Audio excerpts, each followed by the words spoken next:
Hello, everybody. Welcome to the Benchmark, powered by Blend. Our guest today is Jack Lew. For those of you who don't know me, I'm Tim Mayopoulos. I'm the president of Blend. And I think virtually everybody knows who Jack Lew is. Jack has had an amazing career. Jack has been, of course, in a couple of presidential administrations.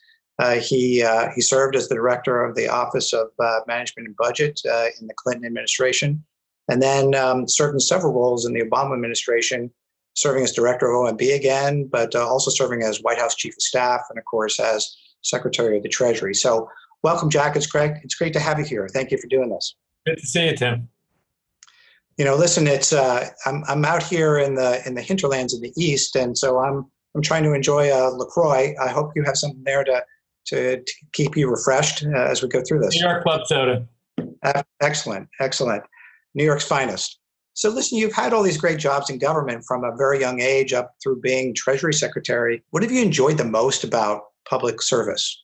Look, I think that what drew me to public service and could have drawn me to journalism or some other avenue in life where what you do gives you the ability to touch large issues that affect everyone or vast numbers of people. There's something about the scale of what you do in public life that's just different. It's public. It's not about one business or one person or one undertaking.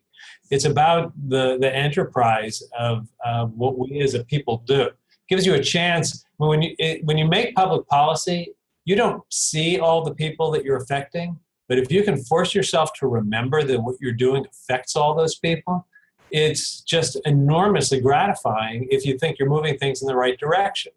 I mean, for me, public policy was never about me in the sense that you don't do any of this by yourself. You're successful if you can drive a process, if you can drive a group of people to make a decision, if you can help move the ball down the field and take the best ideas and work together to make them happen. It's almost never that you have sole ability to do something by yourself, which is what makes it frustrating for a lot of people. And if you're not satisfied with getting what you can get done and doing the best that can be done, it can be very frustrating. I see the contributions that I've been able to be part of everywhere. I don't go anywhere right now, so it's more of a memory than an active experience. But when my kids were little, they called our family vacation like the tour of what government does for our country. Wherever we went, there'd either be a park or a social service agency or a cultural event, something that public policy had something to do with. And I, of course, narrated all of the trips. So that all sounds really noble, and I think it really is noble. When you left your position as the Treasury Secretary with the inauguration of President Trump, I'm willing to bet that I doubt that you thought that within 4 years, the country would be facing another great recession, with the pandemic and all the economic consequences of that. What do you think about the government's response to the pandemic from an economic point of view? What's it done well, and what could we have done better? So, look, the economic conditions when we handed over, the reins were pretty good. We were in the 7th year of a recovery. It was not running out of steam.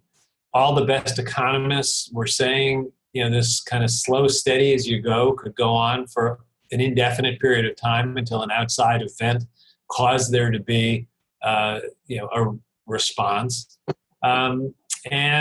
I think obviously one could say that in the 10th year of a recovery, it doesn't take much to have a downturn. The COVID crisis was of a magnitude and a quickness that's unlike anything that we've ever seen.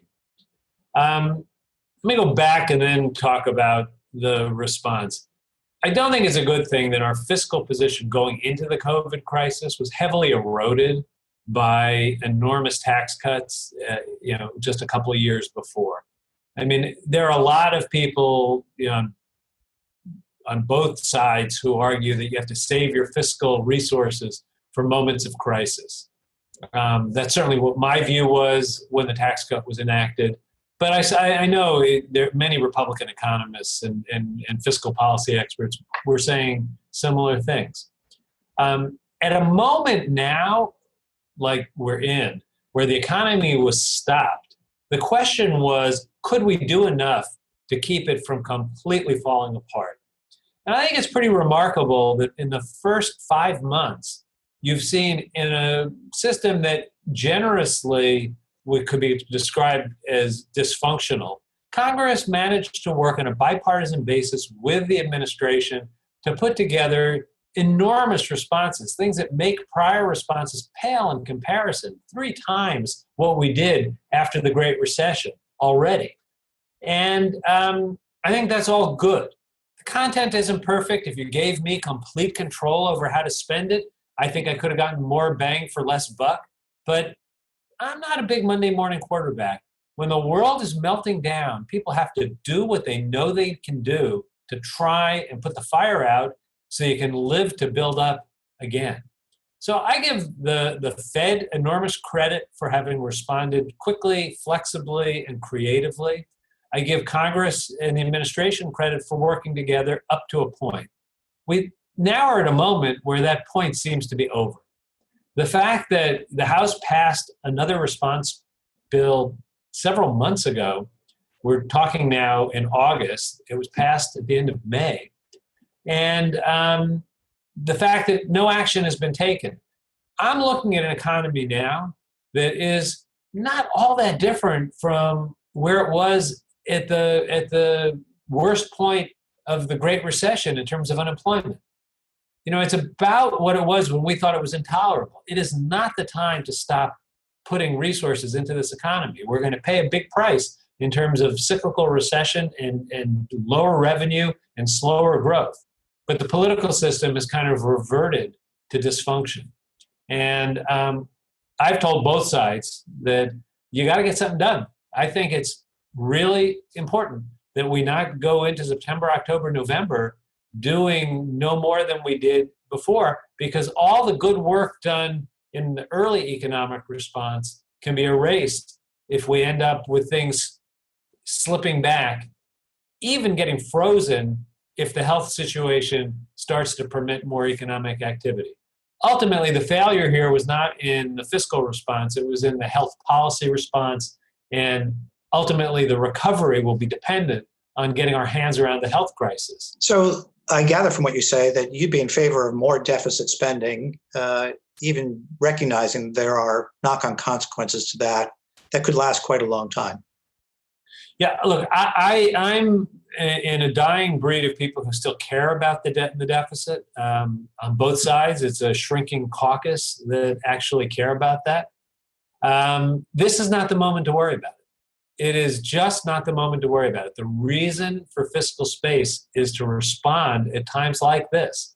And is it good that we're hitting 100% of GDP debt sooner than we would have? No, but it's not the end of the world either. It's a period of historically low interest rates. We have the ability to finance. We would pay a much deeper price if we end up with a protracted period of either economic, decline or growth at a level below what we would otherwise be able to achieve. The human tragedy and the economic pain would be greater. I think the challenge, Tim, is going to be, when do you stop? And I have my own view that there ought to be a willingness. As a veteran of the last recession, we stopped too soon. 2011, 2012, the economy still needed more gas. Our political system stopped being able to give it any more support. If you ask Ben Bernanke or Janet Yellen, they would say they did their part with monetary policy. They stopped getting the support on the fiscal side. If you look at what Jay Powell has been saying, he's been saying the same thing. I'm doing what I can, but I need some more help. I think that's going to be true well into 2021. I just don't see any reason. People have talked about all kinds of shapes of the recession. Will we have a V or a U? To me, it looks more like a square root sign. You stopped the economy, it came down. You opened, it came halfway, a little bit more up. Then it flattened out. And it's going to stay flat unless something changes on the health side to be able to go back to normal, or unless we make some big mistakes and we send the economy into a deeper, dip. So right now, I think the time is to keep spending. The time to stop spending is when we're out of when employment is approaching pre-COVID levels. So not many years ago, you defended the United States as the key economic actor in the world and cited as a global source of strength and stability. In your view, is the United States still playing that role? This has not been a good 3.5 years for the United States standing in the world, I don't think. Defending the post-World War II order is not necessarily popular in many places right now. It's ancient history to too many people.